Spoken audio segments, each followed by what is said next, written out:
Okay, today we start on Chapter 5, the robot gravesite. Again, this is the wild robot. Those otters were now hiding behind a rock, their round heads nervously poked up, and they watched as a sparkling monster emerged from the crate. The monster slowly turned her head as she scanned the coastline. Her head turned and turned all the way around. And it didn't stop turning until she was looking right at the otters. "Hello, otters. My name is Roz."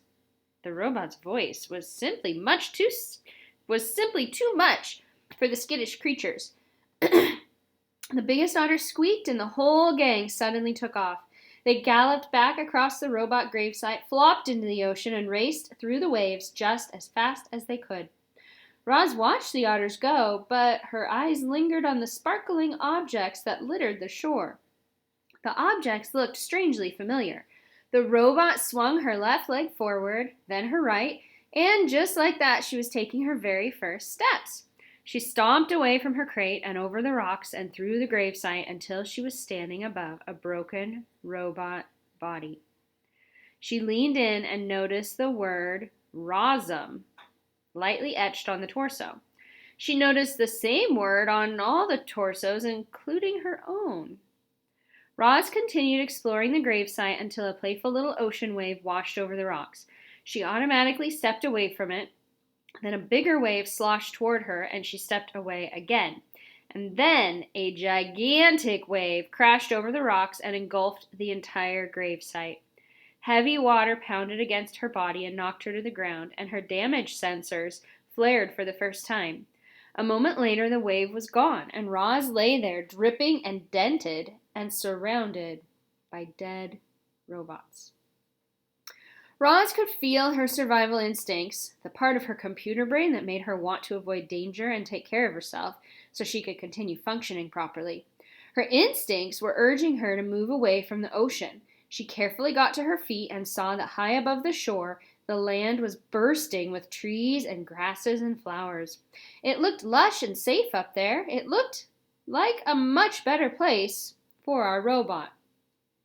She had just one problem. To get up there, she would have to climb the sea cliffs. Chapter 6, The Climb. Crack, thunk, clang. Roz was having a little trouble climbing the cliffs. She had a new dent on her rear and a long scrape down her side, and she was just about to get another ding when a crab scuttled out from under a piece of driftwood. The crab looked up and immediately showed off his giant claws. Everyone was afraid of his claws, but not the robot. She just looked down and introduced herself.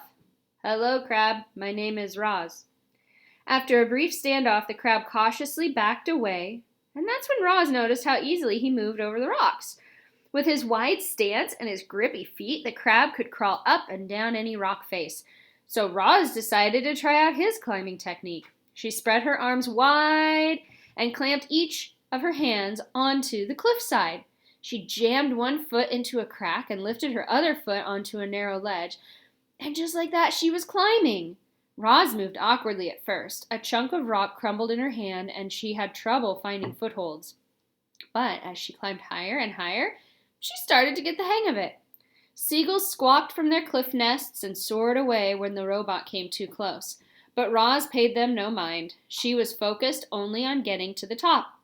Up and up and up she went, methodically climbing past nests and ledges and tiny trees rooted in the cracks. And before long, our robot felt the soft soil of the island beneath her feet. Chapter 7, The Wilderness. Animal sounds filled the forest. Chirps and wing beats and rustlings in the underbrush. And then from the sea cliffs there came new sounds. Heavy, crunching footsteps. The forest animals fell still, and from their hiding places they watched as a sparkling monster stomped past. But the forest was not a comfortable place for Roz. Jagged rocks and fallen trees and tangled underbrush made it difficult for her to walk. She stumbled along, struggling to keep her balance, until her foot snagged and she toppled over like a piece of timber. It wasn't a bad fall, no dings, no dents, just dirt, But Roz was programmed to keep herself in good working order, and once she was back on her feet, she immediately began cleaning herself. Her hands darted around her body, quickly brushing and picking off every speck of dirt.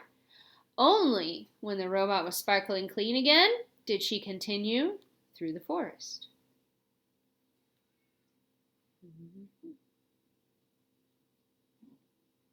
Sorry about the glare. It's really sunny outside today. Even though we had snow this morning, it's sunny now. Roz stumbled on until she found a patch of ground that was flat and open and carpeted with pine needles. It seemed like a safe place, and safety was all the robot really wanted. So she stood there, motionless, all perfect lines and angles set against the irregular shapes of the wilderness. And we're going to stop there. Next time we pick up, we'll be on Chapter 8, The Pine Cones. See you next time.